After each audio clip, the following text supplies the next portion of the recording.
Sir এই শাহাদাত হোসেন দিয়ে যে বাধা দিতে আছে এটা হচ্ছে মিশন আম্বানির স্বপনবার জায়গা রাস্তা জায়গার মাঝখানে আমরা পথ করে দেয়। এখন প্রিন্সিপাল শাহাদাত হোসেন আমাদের এখানে যাইতে দেয় না, অনেক খারাপ খারাপ কথা বলে। তো এখন আমাদের কথা হচ্ছে এটা হলো স্বপন ভাই, আপনি ওগুলো বলার কে?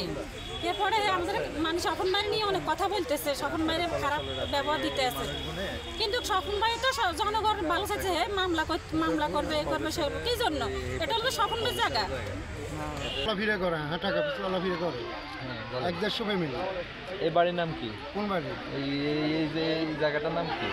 এই জায়গার নাম এটা হলো যে পশ্চিম চরমনসা 5 নম্বর ওয়ার্ড, ডিগ্রি কলেজের দক্ষিণ পাশে। আমরা এখানে দিয়ে একটা 1 ফুটি একটা আইল ছিল, আমরা আইলে দিয়ে চলাফিরে করতাম। করানোর পরে বর্ষাকাল আইলে ধরেন এগুলো ডুবি দেখতে জানার পরে দিয়ে আমরা মানুষের হাঁটা চলাফিরে করতে পারে না। তখন আমরা একটা চিন্তা ভাবনা করছি, এই জায়গার মালিক হলো মিশু কোম্পানি, ওইটাও মিশু কোম্পানির জায়গা। একদিন আমি মিশু কোম্পানি করে বললাম আপনারা সবাই মিলি কইছে যে আমরা একটা এই জায়গা দিয়ে রাস্তা করি দেন। এই জায়গায় বলতেছে যে এই জায়গা দিয়ে যদি আমি রাস্তা করি, এই জায়গা দিয়ে রাস্তাটা করবেন, আমি এক সাইডে একটা রাস্তা করে দিই, যখন ভবিষ্যতে আপনাকে করতে করতে যেন অনেক সোয়া করা যায়, তাহলে ফসলের জমিনে নষ্ট হইব না। তাইলে উনি এক সাইডে দিয়ে করে দিছে, করে দেওয়ানোর পরে দিই এবার প্রিন্সিপালে বাধা দিতেছে যে উনি কি বলতেছে নাকি ওনার জায়গা, এটা নাকি ওনার জায়গা। আমরা যতটুকু জানি এই রাস্তার পরও 6 ফুট জায়গা আছে, রাস্তার এই যে রাস্তার আর পরও 6 ফুট আছে এই জায়গা মিশু কোম্পানিকে। উনি বলে ওইটা নাকি ওনার। আমরা ওই যে সঙ্গে বসাইতাম গেছি, ওদের সঙ্গে বসাইতে বলছে যে সঙ্গে বসাইলে অনেক কিছু হয়ে যাবে। আমরা তো নিরহ মানুষ, গরিব মানুষ, দিন আনি দিন খাই, এ কারণে আমরা ওনার লগে আর বেশি কথা বলি না, কথা বলি না। তখন আমরা ওনা করে জানাইলাম ওনারা এবার জিজ্ঞেস করতে জানেন নানা রকম ওনাগুলো কথাবার্তা বলে প্রিন্সিপালে।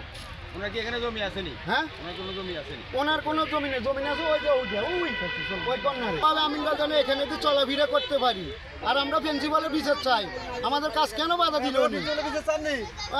আমরা সবাই বিচার চাই প্রিন্সিপালের, আমরা সবাই চাই। সে এত করে, সে একজন শিক্ষিত মানুষ, সে একজন ডিগ্রি কলেজের প্রিন্সিপাল। ওনার মেধা এরকম থাকতে হবে। সে যদি সাধারণ মানুষের দুঃখ সুখ যদি না বুঝে, তাহলে সে কি এমন প্রিন্সিপাল হইল? একটা কলেজের প্রিন্সিপাল, ডিগ্রি কলেজের প্রিন্সিপালের মেধা কেমন থাকতে হইব? আমি মনে করি যে আমার চেয়ে যে ওর কোনো নর্মাল মেধা। মানুষে পারে না যে টাকা দিয়ে মানুষ সাহায্য করতো, সে এই জায়গায় সাহায্য করবে। জনগণের 100-150 ফ্যামিলি আছে, সে এটা না করে আরো বাধা দিতে আছে।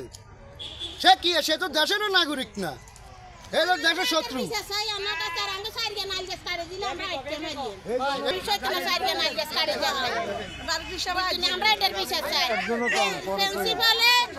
রাস্তা বাঁধি দেবো কথা আগো জায়গা ওরা বাঁধি আমরা সাহায্য করবো, বন্যার সময় আমরা ডুবি চুবি মরছি, কিন্তু করা আঙ্গর চাইছি